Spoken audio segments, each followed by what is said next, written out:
Hello दोस्तों, आप सभी को अनिल स्टडी क्लासेज के यूट्यूब चैनल पर स्वागत है। यदि आप इस चैनल पर नए हैं तो चैनल को सब्सक्राइब कर लीजिए, बेल आइकन को प्रेस कर लीजिए ताकि हमारा नेक्स्ट नोटिफिकेशन आपको मिलता रहे। आज के अपने प्रमुख क्वेश्चनों के बारे में अध्ययन करेंगे। तो आज का अपना पहला क्वेश्चन है, राष्ट्रपति चुनाव में विवाद की स्थिति में जाँच अथवा समाधान कौन करेगा। तो राष्ट्रपति चुनाव में विवाद की स्थिति में जाँच अथवा समाधान कौन करेगा, तो इसका आंसर हो जाएगा सर्वोच्च न्यायालय। कौन करेगा, तो सर्वोच्च न्यायालय द्वारा इनकी जांच या इनका समाधान किया जाएगा, सर्वोच्च न्यायालय। और सर्वोच्च न्यायालय ये किस अनुच्छेद के तहत करता है, तो अनुच्छेद 71 के तहत ये इनको प्रावधान दिया गया है। अब राष्ट्रपति का बारे में उल्लेख है, तो राष्ट्रपति के बारे में देखें तो राष्ट्रपति का उल्लेख किस भाग में है, तो भाग 5 में राष्ट्रपति का उल्लेख है। राष्ट्रपति का उल्लेख भाग 5 में है।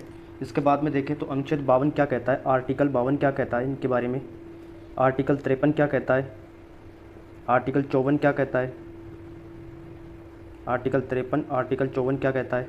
तो आर्टिकल 52 आर्टिकल 53 आर्टिकल 54 क्या कहता है, तो आर्टिकल 52 कहता है कि भारत का एक राष्ट्रपति होगा, भारत का एक राष्ट्रपति होगा। तो राष्ट्रपति पद का उल्लेख कहाँ है, तो अनुच्छेद 52 में है। इसके बाद में देखें तो अनुच्छेद 53 क्या कहता है, तो जो संघ की कार्यपालिका शक्ति, संघ की कार्यपालिका शक्तियाँ किसमें निहित होंगी, संघ की कार्यपालिका की शक्तियाँ किसमें निहित होंगी, राष्ट्रपति में निहित होंगी। किसमें निहित होंगी, राष्ट्रपति में निहित होंगी। ठीक है, तो अनुच्छेद 53 संघ की कार्यपालिका की शक्तियाँ किसमें निहित होंगी, राष्ट्रपति में निहित होंगी। अनुच्छेद 54 में क्या है, तो अनुच्छेद 54 में है निर्वाचक मंडल, निर्वाचक मंडल का उल्लेख है। और इसके निर्वाचक मंडल में कौन कौन शामिल होते हैं, तो इसके निर्वाचक मंडल में शामिल होते हैं, नंबर 1 बात करें तो संसद के निर्वाचित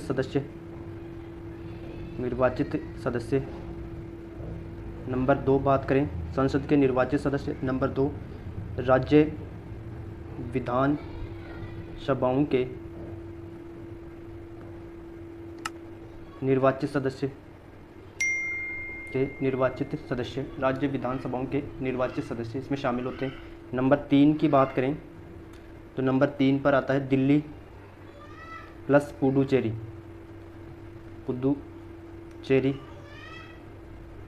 के विधानसभा के सदस्य, विधानसभा के निर्वाचित सदस्य। और ये दिल्ली व पुडुचेरी वाला प्रावधान किस अनुच्छेद के, किस संविधान संशोधन, तो 70वें संविधान संशोधन के तहत दिल्ली व पुडुचेरी विधानसभा के निर्वाचित सदस्यों को भारतीय निर्वाचक मंडल या राष्ट्रपति के निर्वाचन मंडल में शामिल किया गया, संविधान संशोधन 1992 के तहत। ठीक है, तो अनुच्छेद 52 क्या कहता है, भारत का एक राष्ट्रपति वो होगा। अनुच्छेद 53 संघ की कार्यपालिका शक्तियाँ राष्ट्रपति में निहित होंगी। अनुच्छेद 54 क्या कहता है, निर्वाचक मंडल के बारे में उल्लेख है। और राष्ट्रपति के निर्वाचक मंडल में कौन कौन, मतलब निर्वाचन में कौन कौन शामिल होंगे, तो संसद के निर्वाचित सदस्य, संसद से संबंधित है यहाँ पर लोकसभा और राज्यसभा। तो लोकसभा और राज्यसभा के निर्वाचित सदस्य, नंबर 2 राज्य विधानसभाओं के निर्वाचित सदस्य, और नंबर 3 दिल्ली व पुडुचेरी के विधानसभाओं के निर्वाचित सदस्य। और ये प्रावधान 70वें संविधान संशोधन 1992 के तहत किया गया। इसके बाद में नेक्स्ट अनुच्छेदों की बात करें, अनुच्छेद 55। तो अनुच्छेद 55 में क्या उल्लेखित है, अनुच्छेद 55 में क्या उल्लेखित है, अनुच्छेद 56 में क्या उल्लेखित है, अनुच्छेद 57 में क्या उल्लेखित है, अनुच्छेद 57 में क्या उल्लेखित है, और अनुच्छेद 58 में क्या उल्लेखित है, अनुच्छेद 58 में क्या उल्लेखित है, तो अनुच्छेद 55। तो अनुच्छेद 55 में क्या उल्लेखित है, तो अनुच्छेद 55 में है राष्ट्रपति के निर्वाचन की विधि। तो राष्ट्रपति के निर्वाचन की विधि का उल्लेख किस अनुच्छेद में है, तो राष्ट्रपति के निर्वाचन की विधि का उल्लेख किस अनुच्छेद में है, तो अनुच्छेद 55 में है। और इसका निर्वाचन की विधि कौन सी है, तो आनुपातिक प्रतिनिधित्व एकल संक्रमणीय मत प्रणाली। कौन सी प्रणाली है इनकी, तो आनुपातिक प्रतिनिधित्व है, आनुपातिक प्रतिनिधित्व एकल संक्रमणीय मत प्रणाली। तो इनकी प्रणाली का नाम क्या है, तो राष्ट्रपति के निर्वाचन की विधि में कौन सी प्रणाली काम में आती है, तो आनुपातिक प्रतिनिधित्व एकल संक्रमणीय मत प्रणाली। अनुच्छेद 56 की बात करें तो अनुच्छेद 56 में है राष्ट्रपति का कार्यकाल और इसको हटाना। तो राष्ट्रपति के का कार्यकाल किस अनुच्छेद के तहत, तो अनुच्छेद 56 में राष्ट्रपति का कार्यकाल प्लस त्यागपत्र के बारे में इसका उल्लेख है, त्यागपत्र के बारे में इसका उल्लेख है। और राष्ट्रपति का कार्यकाल सामान्यतः कितना होता है, तो 5 वर्ष होता है। त्यागपत्र की बात करें तो त्यागपत्र अपना किसे देता है, ये त्यागपत्र उपराष्ट्रपति को देता है। किसे देता है, उपराष्ट्रपति को। उपराष्ट्रपति यह सूचना किसे देता है, तो लोकसभा अध्यक्ष को। किसे देता है, लोकसभा अध्यक्ष को यह सूचना देता है।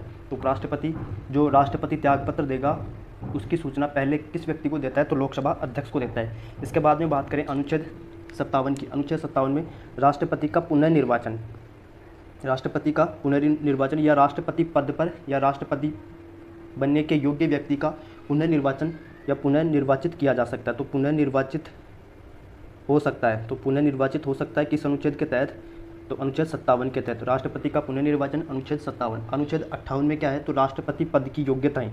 तो राष्ट्रपति पद की योग्यताएं किस अनुच्छेद में है, तो अनुच्छेद 58 के तहत है। और कितनी योग्यताएं हैं, तो पहली योग्यता की बात करें तो भारत का नागरिक होना चाहिए, भारत का नागरिक हो, भारत का नागरिक हो। दूसरी बात करें तो आयु कितनी होनी चाहिए, आयु 35 वर्ष पूर्ण हो। कितनी वर्ष, 35 वर्ष पूर्ण हो। नंबर 3 की बात करें तो लोकसभा सदस्य बनने की योग्यता रखता हो, लोकसभा का सदस्य बनने की योग्यता रखता हो। और नंबर 4 की बात करें तो लाभ के पद पर न हो, लाभ के पद पर न हो, तो लाभ के पद पर न हो। तो राष्ट्रपति की योग्यताएं किस अनुच्छेद के तहत हैं, तो अनुच्छेद 58 के तहत हैं। भारत का नागरिक हो, आयु 35 वर्ष पूर्ण हो, लोकसभा का सदस्य बनने की योग्यता रखता हो और लाभ के पद पर न हो। और लाभ का पद राष्ट्रपति, उपराष्ट्रपति, राज्यपाल, संघ व राज्यों के अधीन मंत्री, ये क्या यह लाभ के पद में शामिल नहीं होते हैं। और लाभ का पद कोई है या नहीं ये निर्धारण कौन करता है, तो लोकसभा का अध्यक्ष करता है। इसके बाद में बात करें अनुच्छेद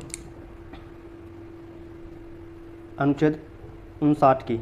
तो अनुच्छेद 59 में क्या है, तो अनुच्छेद 59 में है राष्ट्रपति पद की शर्तें। तो अनुच्छेद 59 में क्या है, शर्तें हैं।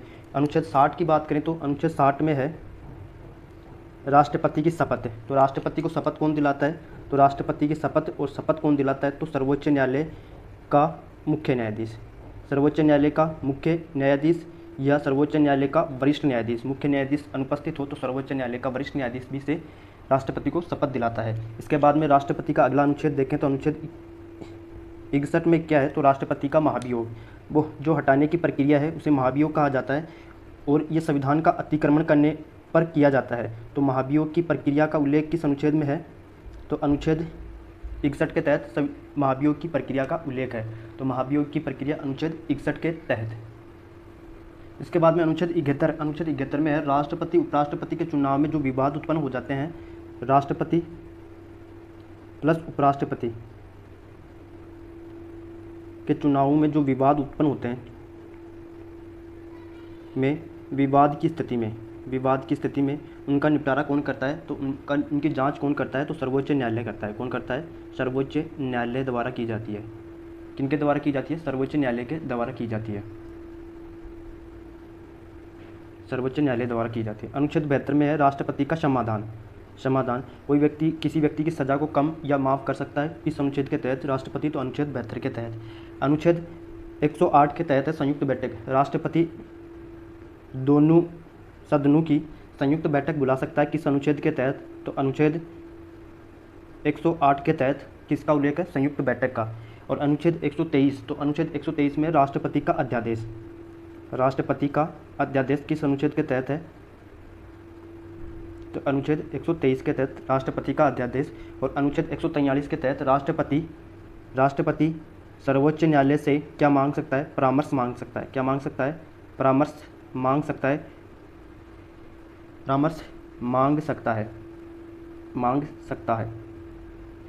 तो किस अनुच्छेद के तहत, अनुच्छेद 143 के तहत राष्ट्रपति सर्वोच्च न्यायालय से परामर्श मांग सकता है। अब अपने जितने भी अनुच्छेदों का अध्ययन किया उनको एक बार मैं फिर से दोहरा देता हूँ। अनुच्छेद 52 में है राष्ट्रपति भारत का एक राष्ट्रपति होगा। अनुच्छेद 53 में संघ की कार्यपालिका की शक्तियां राष्ट्रपति में निहित होंगी। अनुच्छेद 54 निर्वाचक मंडल है। अनुच्छेद 55 में निर्वाचन की विधि है। अनुच्छेद 56 में कार्यकाल व त्यागपत्र है। अनुच्छेद 57 में पुनः निर्वाचन है। अनुच्छेद 58 में योग्यताएं। अनुच्छेद 59 में शर्तें। अनुच्छेद 60 में शपथ। अनुच्छेद 61 में महाभियोग की प्रक्रिया। अनुच्छेद 61 में राष्ट्रपति उपराष्ट्रपति के संबंध में जो विवाद उत्पन्न हो जाते हैं उनका निपटारा कौन करेगा, तो सर्वोच्च न्यायालय करेगा। अनुच्छेद 72 में समाधान। अनुच्छेद 108 में संयुक्त बैठक। अनुच्छेद 123 में राष्ट्रपति का अध्यादेश। अनुच्छेद 143 के तहत राष्ट्रपति का परामर्श मांगना किससे, सर्वोच्च न्यायालय से। क्वेश्चन नंबर 2, विटामिन डी का रासायनिक नाम क्या है। विटामिन डी का रासायनिक नाम है तो इसका आंसर हो जाएगा कैल्सीफेरोल। क्या नाम है विटामिन डी का रासायनिक नाम क्या है, कैल्सीफेरोल। तो विटामिन डी का रासायनिक नाम क्या है, तो कैल्सीफेरोल है। अब विटामिन के बारे में अध्ययन करते हैं। तो विटामिन की खोज किसने की पहले तो विटामिन के खोजकर्ता कौन है, खोजकर्ता की बात करें तो कौन है, लायुनिन है। और नामकर्ता, विटामिन के नामकर्ता सी फंक है। कौन है, सी फंक। और सी फंक ने कब नामकरण किया इनका, 1912 में। और विटामिन सिद्धांत किसने दिया, तो विटामिन सिद्धांत किन्होंने दिया, तो हॉपकिंस ने दिया। विटामिन सिद्धांत हॉपकिंस ने दिया। तो खोजकर्ता में सी फंक भी आता है कई बार। तो विटामिन की खोजकर्ता ल्यूमिनिन है और नामकर्ता सी फंक है। विटामिन सिद्धांत हॉपकिंस ने दिया। अब जल में घुलनशील विटामिन कौन से हैं, जल में घुलनशील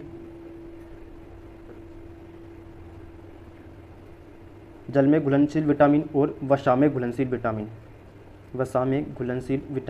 तो जल में घुलनशील विटामिन और वसा में घुलनशील विटामिन कौन कौन से हैं, तो जल में घुलनशील विटामिन है विटामिन बी और सी। और वसा में vitamin A, vitamin D, vitamin E और विटामिन के। अब अपन वसा में घुलनशील विटामिनों के बारे में देखते हैं। तो विटामिन ए, तो विटामिन ए का रासायनिक नाम क्या है, तो विटामिन ए का रासायनिक नाम है रेटिनोल। क्या नाम है, रेटिनोल। तो विटामिन ए का रासायनिक नाम क्या है, रेटिनोल। ये आँखों को क्या करता है, स्वस्थ बनाए रखता है। ये विटामिन क्या करता है, आँखों को स्वस्थ बनाए रखता है। तो विटामिन ए आँखों को स्वस्थ बनाए रखता है। और विटामिन ए की कमी से कौन सा रोग होता है, तो इसकी कमी से कौन सा रोग होता है, रतौंधी रोग होता है। रतौंधी और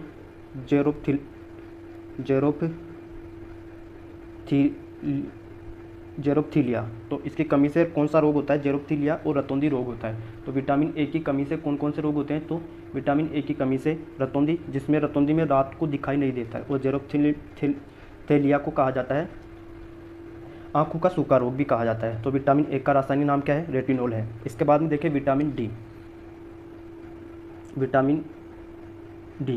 तो विटामिन डी के बारे में देखें तो विटामिन डी का रासायनिक नाम क्या है, तो कैल्सीफेरोल। क्या नाम है, कैल्सीफेरोल है।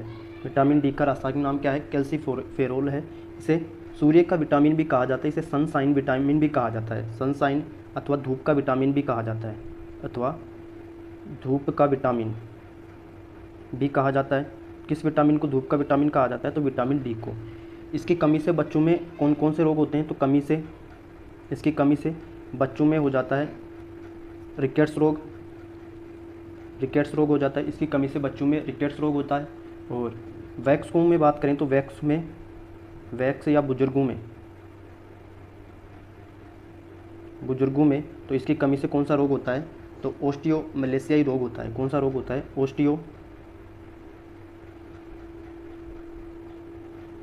ओस्टियोमलेशियाई रोग होता है। और ये रोग क्या करते हैं, हड्डियों को कमज़ोर करते हैं। दोनों रोग क्या करते हैं, हड्डियों को कमज़ोर बनाने का कार्य करते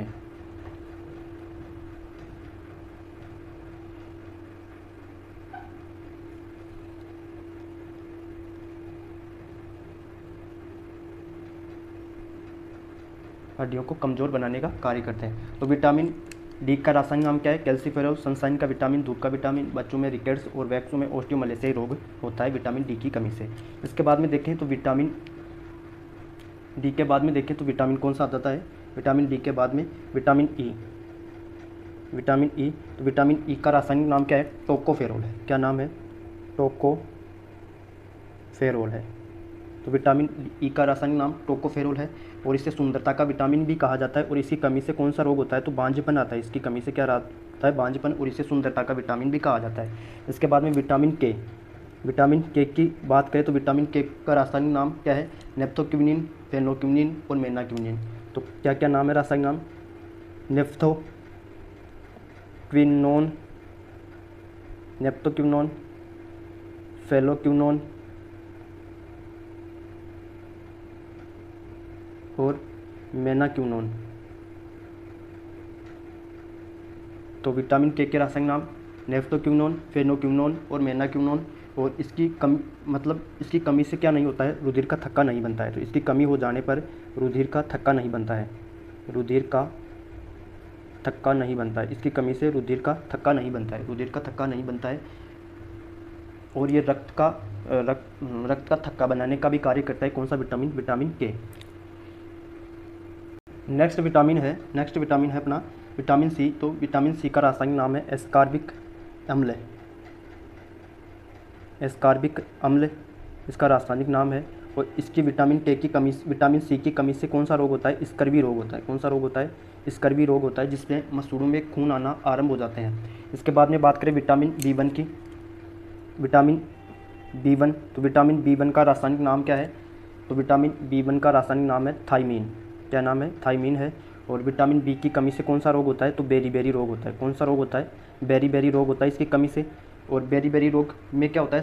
शारीरिक कार्य करने की क्षमता कम हो जाती है। इसके बाद में बात करें विटामिन बी12। तो बी12 का नाम क्या है? विटामिन बी12 का रासायनिक नाम क्या है? तो विटामिन बी12 का रासायनिक नाम साइनो कोबाल्ट एमीन। तो साइनो कोबाल्ट एमीन। और इसे में विटामिन बी12 में कौन सी धातु पाई जाती है? तो कोबाल्ट धातु पाई जाती है, कोबाल्ट धातु पाई जाती है। और इसकी कमी से कौन सा रोग होता है? तो परनीसिस एनीमिया, जिसमें आरबीसी की संख्या में कमी हो जाती है। तो इसकी कमी से कौन सा रोग होता है? तो परनीसियस एनीमिया, परनीसिस एनीमिया, जिसमें आरबीसी की संख्या में क्या हो जाती है? आरबीसी की संख्या में कमी हो जाती है, जिसमें आरबीसी की संख्या में कमी हो जाती है। Next question number 3, servant of India society की स्थापना किसने की? तो सर्वेंट ऑफ इंडिया सोसाइटी की स्थापना किनके द्वारा की गई? तो गोपाल कृष्ण गोखले के द्वारा की गई। किनके द्वारा की गई? तो गोपाल कृष्ण गोखले। तो गोपाल कृष्ण गोखले के द्वारा सर्वेंट ऑफ इंडिया सोसाइटी की स्थापना की गई। अब मैं कुछ लिखता हूँ। तो गदर पार्टी की स्थापना किनके द्वारा की गई? गदर पार्टी की स्थापना किनके द्वारा की गई? सत्य शोधक समाज की स्थापना किसके द्वारा की गई? सत्य शोधक समाज की स्थापना किनके द्वारा की गई? प्रार्थना समाज की स्थापना किनके द्वारा की गई? प्रार्थना समाज की स्थापना किनके द्वारा की गई? नेक्स्ट बात करें तो स्वराज पार्टी की स्थापना किनके द्वारा की गई? स्वराज पार्टी। तो स्वराज पार्टी की स्थापना किनके द्वारा की गई? तो इन 4 के आंसर देखते हैं। तो गदर पार्टी की स्थापना कब की गई? तो गदर पार्टी की स्थापना 1913 में की गई। और किनके द्वारा की गई? तो लाला हरदयाल के द्वारा की गई। लाला हरदयाल के द्वारा, लाला हरदयाल के द्वारा गदर पार्टी की स्थापना की गई। कहाँ की गई? सैन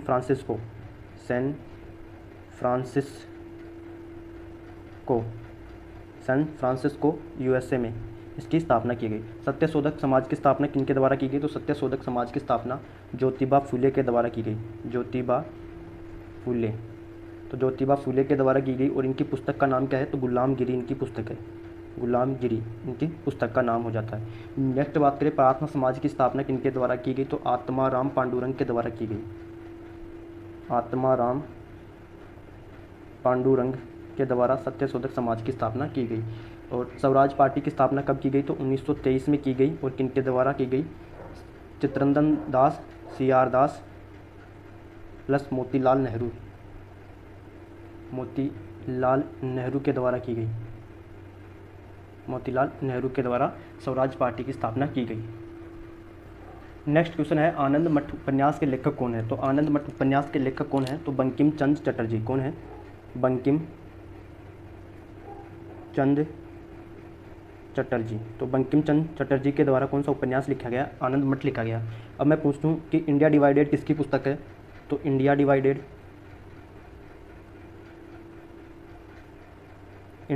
किनकी पुस्तक है?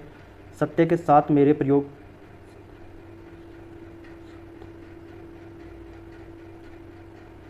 प्रयोग ये किनकी पुस्तक है? नेक्स्ट बात करें तो गीता रहस्य किनकी पुस्तक है?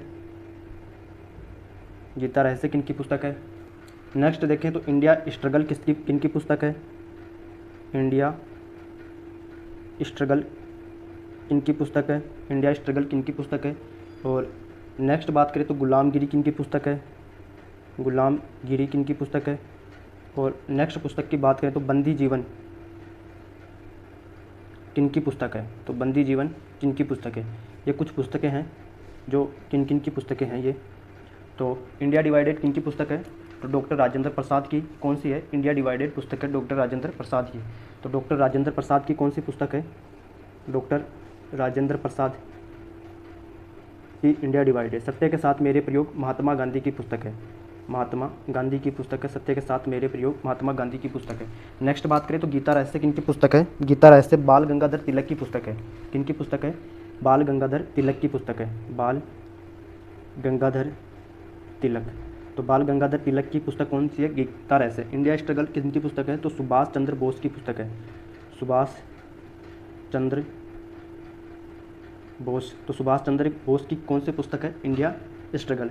और सुभाष चंद्र बोस की तिथि पर 23 जनवरी को कौन सा दिवस मनाया गया? तो 23 जनवरी को पराक्रम दिवस मनाया गया। कौन सा दिवस? पराक्रम दिवस मनाया जाता है। पराक्रम दिवस मनाया जाता है। और बात करें तो रोसद्वीप का नाम क्या कर दिया गया? बोसद्वीप। और हावड़ा एक्सप्रेस का नाम क्या कर दिया गया है? नेताजी एक्सप्रेस कर दिया गया है सुभाष चंद्र बोस के नाम पर। गुलामगिरी किनकी पुस्तक है? तो ज्योतिबा फुले की पुस्तक है। ज्योतिबा फुले की पुस्तक है गुलामगिरी। और बंदी जीवन किनकी पुस्तक है? तो सचिंद्र नाथ सान्याल की पुस्तक है। सचिंद्र नाथ सान्याल। सचिंद्र नाथ सान्याल की बंदी जीवन पुस्तक है, जिसे क्रांतिकारियों की बाइबिल भी कहा जाता है। जिसे क्रांतिकारियों की बाइबिल भी कहा जाता है। जिसे क्रांतिकारियों की बाइबिल भी कहा जाता है। तो आनंद मठ किसकी पुस्तक है? आनंद मठ बंकिम चंद्र चटर्जी की है। India divided doctor Rajendra Prasad. सत्य के साथ मेरे प्रयोग महात्मा गांधी। गीता रहस्य बाल गंगाधर तिलक। India struggle Subhash Chandra Bose. 23 जनवरी को पराक्रम दिवस मनाया जाता है। गुलामगिरी ज्योतिबा फुले। बंदी जीवन सचिंद्र नाथ सान्याल की, जिसे क्रांतिकारियों की बाइबिल कहा जाता है। Next question number 5। कौन भारत छोड़ो आंदोलन के समय भारत के वायसराय थे? तो भारत छोड़ो आंदोलन के समय भारत के वायसराय कौन थे? तो लिनलिथगो। कौन थे? लिनलिथगो। तो लिनलिथगो भारत के वायसराय थे भारत छोड़ो आंदोलन के समय। भारत छोड़ो आंदोलन कब आरंभ हुआ? तो कब आरंभ हुआ? 9 अगस्त 1942 को आरंभ हुआ भारत छोड़ो आंदोलन। और किस कारण से आरंभ हुआ? तो 8 अगस्त को। कब? 8 अगस्त को ऑपरेशन ब्रिटिश सरकार के द्वारा ऑपरेशन जीरो हावर चलाया गया। कौन सा? ऑपरेशन जीरो हावर। ऑपरेशन जीरो हावर्स चलाया गया, जिसके तहत नेताओं को जेल में भेजा गया। इस ऑपरेशन के तहत नेताओं को जेल में भेजा गया। जो भी क्रांतिकारी थे उन्हें जेल में भेजा गया इस ऑपरेशन के तहत। तो ऑपरेशन जीरो हावर के तहत। तो किस कारण से भारत छोड़ो आंदोलन? तो भारत छोड़ो आंदोलन 9 अगस्त 1942 को। 8 अगस्त को ऑपरेशन जीरो हावर्स नेताओं को जेल में भेजा गया। उस समय भारत के वायसराय कौन थे? तो लिनलिथगो थे। अब मैं पूछूं माउंटबेटन। तो माउंटबेटन के बारे में, माउंटबेटन कौन थे? तो माउंटबेटन कौन थे? ठीक है। तो माउंटबेटन भारत के क्या थे? अंतिम वायसराय थे। भारत के अंतिम वायसराय थे। और इनकी योजना थी 3 जून की योजना। 3 जून की योजना के तहत भारत और पाकिस्तान का विभाजन हुआ था। 3 जून की योजना के तहत भारत और पाकिस्तान का विभाजन हुआ था। अब मैं पूछूं बंगाल का पहला गवर्नर जनरल, बंगाल का फर्स्ट गवर्नर। दूसरा क्वेश्चन पूछूं मैं आपसे, बंगाल का first governor general. Next question, Bharat का फर्स्ट गवर्नर जनरल। और नेक्स्ट क्वेश्चन, भारत का फर्स्ट वाइसराय, फर्स्ट वाइसराय। तो बंगाल का फर्स्ट गवर्नर, तो बंगाल का फर्स्ट गवर्नर कौन था? तो लॉर्ड क्लाइव। कौन था? Lord Clive. तो बंगाल का फर्स्ट गवर्नर कौन था? लॉर्ड क्लाइव था। और इसी के समय प्लासी का युद्ध हुआ। तो प्लासी का युद्ध किनके समय हुआ? प्लासी का युद्ध इसी के समय हुआ। और क्लाइव ने कौन सा शासन, द्वैत शासन लगाया था? कौन सा शासन? द्वैत शासन क्लाइव के समय लगाया। और हटाया किनके गया? हटाया गया हेस्टिंग्स के समय। हेस्टिंग्स के समय हटाया गया। द्वैत शासन को किसके समय हटाया गया? तो हेस्टिंग्स के समय हटाया गया। नेक्स्ट बात करें तो नेक्स्ट बात है बंगाल का फर्स्ट गवर्नर जनरल। तो बंगाल का फर्स्ट गवर्नर जनरल कौन था? तो वॉरेन हेस्टिंग्स था। कौन था? Warren Hastings. वॉरेन हेस्टिंग्स था बंगाल का फर्स्ट गवर्नर जनरल। और भारत का फर्स्ट भारत का पहला गवर्नर जनरल कौन था? तो भारत का पहला गवर्नर जनरल विलियम बेंटिंग था। William Bentinck. तो भारत का पहला गवर्नर जनरल कौन था? William Bentinck. और भारत का पहला वाइसराय कौन था? तो भारत का फर्स्ट वाइसराय कौन था? कैनिंग। कौन था? Lord Canning. और कैनिंग के समय क्या हुआ? 1857 की क्रांति हुई। 1857 की क्रांति हुई कैनिंग के समय। और स्थायी बंदोबस्त और लोक सेवा का जनक किसे कहा जाता है? मैं 2 क्वेश्चन और हैं। तो स्थायी बंदोबस्त का जनक, स्थायी बंदोबस्त किन्होंने लागू किया? स्थायी बंदोबस्त। और लोक सेवा का जनक, लोक सेवा का जनक किन्हें माना जाता है? तो स्थायी बंदोबस्त और लोक सेवा का जनक किन्हें माना जाता है? तो कॉर्नवालिस को। किन्हें माना जाता है? कॉर्नवालिस को माना जाता है। आई होप आपको ये वीडियो अच्छा लगा होगा। यदि वीडियो अच्छा लगे तो लाइक, शेयर एंड सब्सक्राइब करना न भूलें। धन्यवाद।